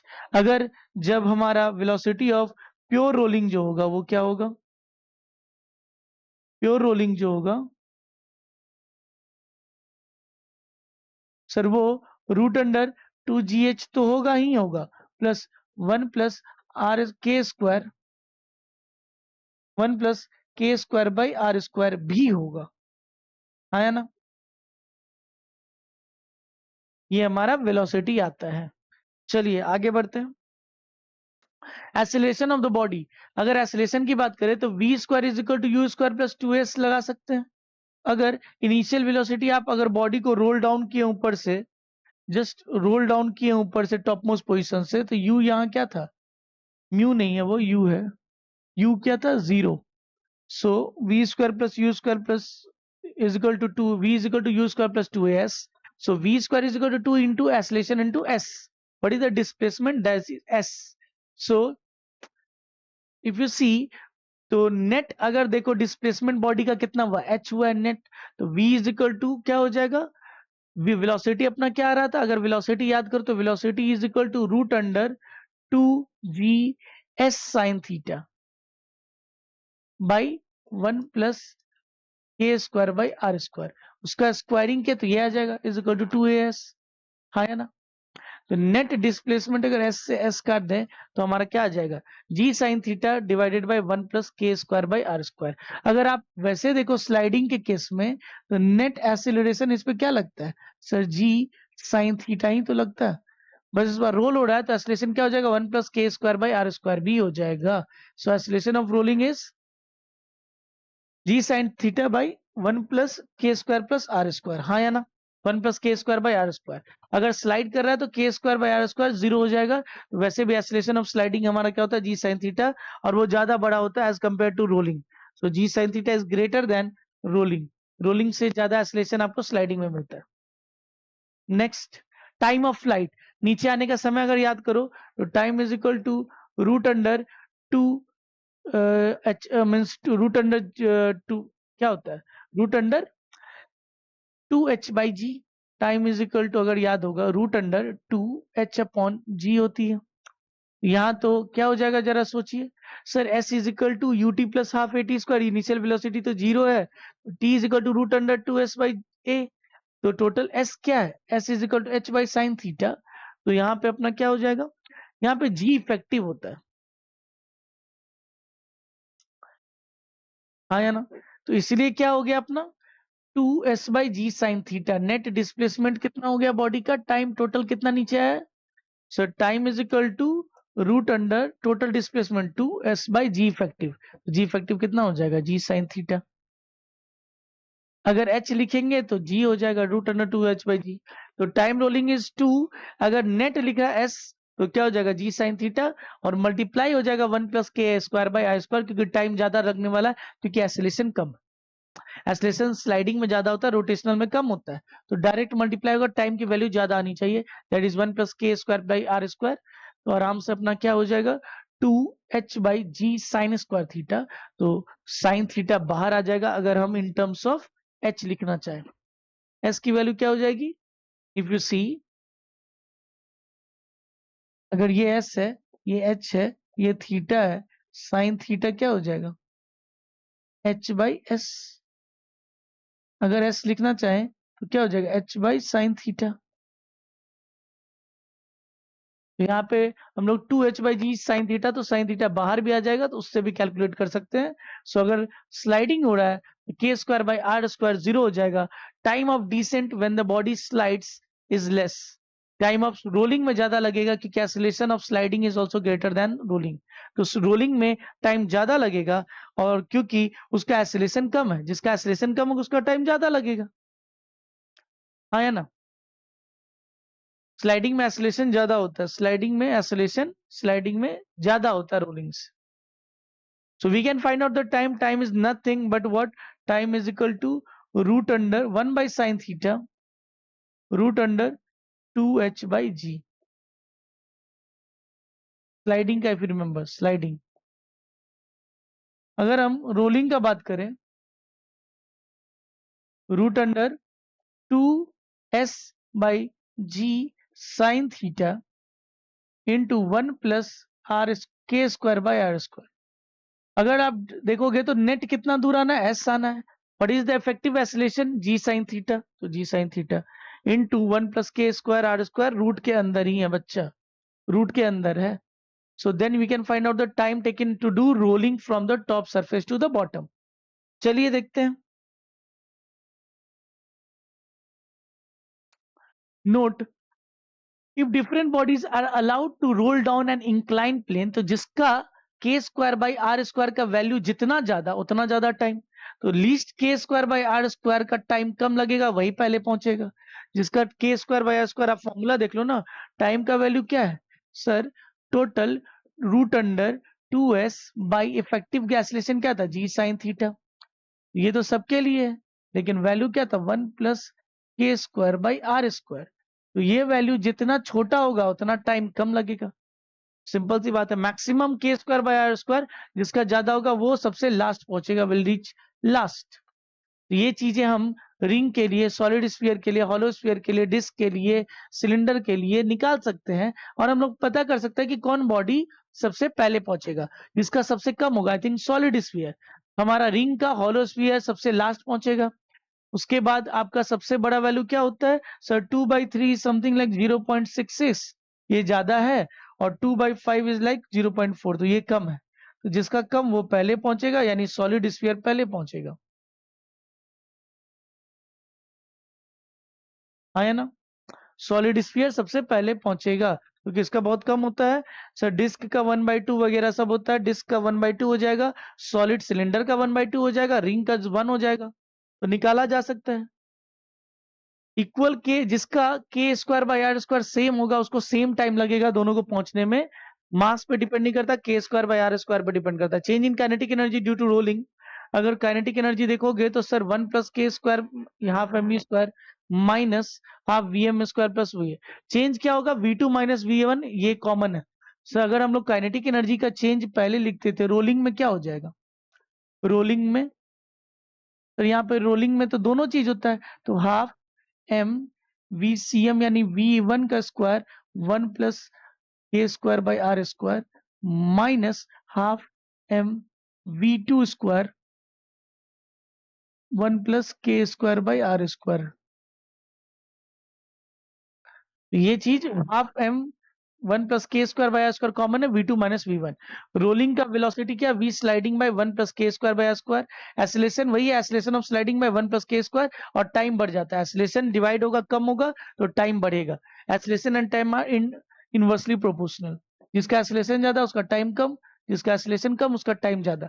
इसीलिए वेलोसिटी में घटता है, एक्सीलरेशन घटता है, टाइम बढ़ता है। तो ये बहुत इंपॉर्टेंट है, इसको आपको याद रखना पड़ेगा। वेलोसिटी घटता है, एक्सीलरेशन घटता है, टाइम बढ़ जाता है।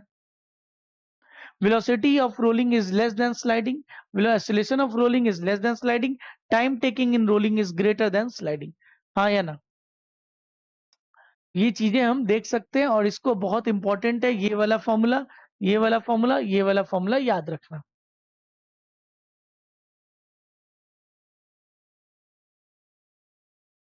चलिए क्या है, comparison between formula of translatory motion and rotatory motion. आपको ये मैंने चार्ट समरी पहले भी दिया हुआ है, आप ध्यान देखो। सर ट्रांसलेटरी मोशन में फोर्स क्या होता है, rate of change of momentum होता है। क्या होता है, rate of change of momentum. Sir उसी तरीके से टॉर्क क्या हो जाएगा, टॉर्क हो जाएगा rate of change of angular momentum. Sir force is equal to mass into acceleration, torque is equal to I into alpha.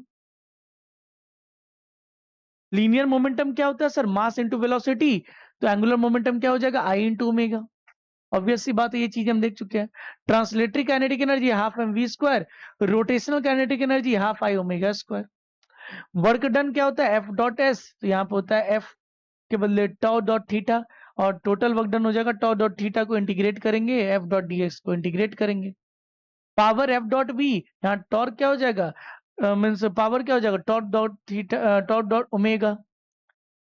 Force के बदले टॉर्क, वी के बदले ओमेगा।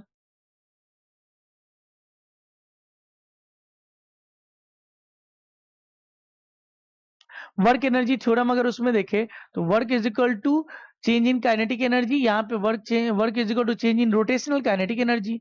रोटेशनल काइनेटिक एनर्जी क्या होता है, half I omega square. Linear impulse यहाँ पे angular impulse बन जाता है। It is a product of large force in a small interval of time, it is a product of large torque for a small interval of time. तो tau dot theta, tau dot हो जाएगा delta T. Force क्या होता है, rate of change of linear momentum by time taken, तो tau क्या होता है, rate of change of angular momentum by time taken. Impulse momentum theorem यहाँ क्या हो जाएगा sir, F dot D T, यहाँ पे टाउ डॉट डी टी हो जाएगा। क्या हो जाएगा, टाउ डॉट डी टी। ये बहुत बड़ा नहीं है, ये आसानी से आप चीजों को रिलेट कर सकते हैं अगर आपको कंसेप्ट आया होगा तो। I hope you are getting it what I am saying. So you need to revise this concept, क्योंकि ये कॉन्सेप्ट बहुत इंपॉर्टेंट है। अच्छे से इसको समझिए। सिंपल सा वी प्योर रोलिंग क्या होता है, velocity of point of contact with respect to the surface is zero. So V CM is equal to R omega plus V of surface. Majority of the time V surface कितना हो जाता है, zero हो जाता है। So this was the total for rolling, pure rolling. I hope you have understood the rotation. आप rotation को मन लगा के पढ़िए, पूरे मैकेनिक्स को ढंग से पढ़िए, देन आपको रोटेशन अच्छे से समझ में आएगा। तो अब आने वाले डेज में हम लोग न्यू पार्ट स्टार्ट करने वाले हैं, जिसका उतना रेलिवेंसी विद द मैकेनिक्स नहीं रहेगा। दैट में be properties of solid, properties of liquid, SHM and waves. SHM requires some concept of kinematics, and SHM and waves are related in class 11th. आपको अगर SHM समझ में आएगा तभी waves on a string and sound wave समझ में आएगा, खास तौर पे waves on a string। उसके बाद heat is another dynamics, heat proper heat, heat में तीन पार्ट है, that is thermal physics, conduction of heat, KTG and thermodynamics। तो थर्मल फिजिक्स एक हीट एक बड़ा सा पार्ट है जिसका कोई लेना देना काइनेमेटिक्स से नहीं। We will discuss about heat in the next module. Heat को पूरे अच्छे तरीके से करेंगे, but in the coming videos I will try to first make properties of solid and properties of liquid, and then what, then SHM and waves, and then heat, और heat first then SHM and waves। so till then take care, bye bye, अपना ख्याल रखिए और मन लगा के पढ़िए।